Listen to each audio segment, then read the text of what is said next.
नमस्कार, मैं हूं भारत पंचवाल और आप देख रहे हैं प्रदेश बुलेटिन, जिसमें हम आपको बताएंगे प्रदेश की तमाम बड़ी खबरें। तो आइए रुक करते हैं आज की खबरों की ओर।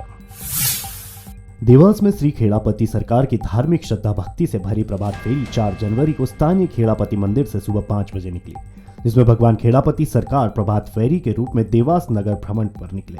हनुमान अष्टमी के उपलक्ष्य में निकलने वाली इस प्रभात फेरी में भगवान श्री खेड़ापति सरकार के अंश के रूप में भगवान की मूर्ति का ट्राला, भजन का ट्राला, ढोल बैंड बाजों के साथ प्रभात फेरी निकाली गई। धार्मिक नगरी उज्जैन में हनुमान अष्टमी का पर्व धूमधाम से मनाया गया। हनुमान मंदिरों पर आकर्षक श्रृंगार किया गया। गेवी हनुमान जी मंदिर को आकर्षक रंग बिरंगे फूलों से सजाया गया, तो सुबह से श्रद्धालु भगवान के दर्शन करने के लिए पहुंचे। उज्जैन के गेवी हनुमान जी के महानायक अमिताभ बच्चन भी बड़े भक्त हैं। देखिए, हनुमान अष्टमी उज्जैन में ही बनाई जाती है। इसका महत्व है कि हनुमान जी ने साक्षात किसी को दर्शन दिए थे यहाँ पर, किसी भगत को, इसलिए हनुमान अष्टमी उज्जैन में ही बनाई जाती है। और हनुमान अष्टमी जो है यहाँ पर काफी धूमधाम से बनाई जाती है। और हमारे यहाँ गेवी साहब जी को जो है आज स्वर्ण वर्ष का, सोने के वर्ष का श्रृंगार किया गया है और काफी तादाद में सुबह से जो है तांता लगा हुआ है भीड़ का। और यहाँ पर दोपहर में हवन पूजन हुआ है और रात को महाआरती होगी, और वो महाआरती काफी उत्साह से होती है और उसके लिए उत्साह रहते हैं लोग के हम भी इसमें शामिल हुए। मंदिर की क्या विशेषता है? यहाँ पे कुछ बावड़ी की है? यहाँ पर जो है गेवी साहब के नीचे एक बावड़ी थी, जो मतलब वो स्वयं वो मतलब निकले थे गेवी साहब के। यहाँ पर एक हमारे पूर्वजों को सपना आया था कि हमारे यहाँ पर जो है बावड़ी में कोई मूर्ति है हनुमान जी की, तो उन्होंने देखा जब, तो उसके बाद मूर्ति निकली और उस बावड़ी को पैक कर दिया गया और वहीं पर उनको विराजमान किया गया। जैसे देखा जाता है बाकी मंदिरों में सिंदूर का श्रृंगार होता है, यहाँ पर कद्दू का श्रृंगार की मान्यता क्या है? यहाँ पर जो है गेवी साहब का लाल स्वरूप,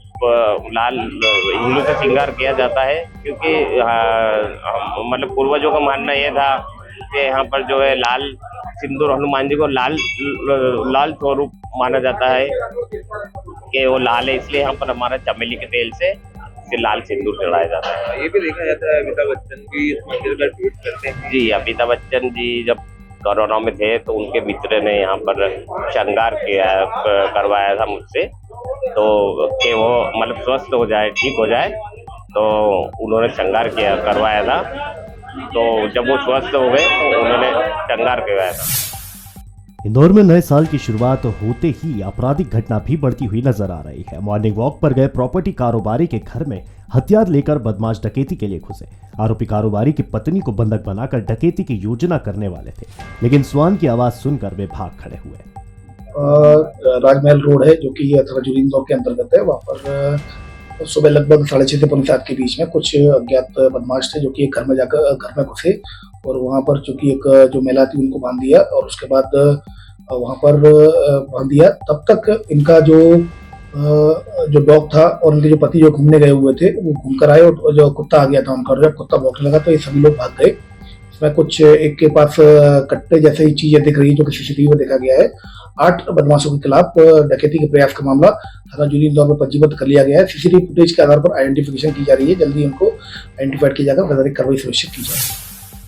इंदौर में पति पत्नी के बीच हुए विवाद के बाद पत्नी अपने मायके चली गई, लेकिन पति पत्नी का तलाक नहीं हुआ था और इसके बावजूद भी पत्नी की दूसरी जगह शादी कराई जा रही थी।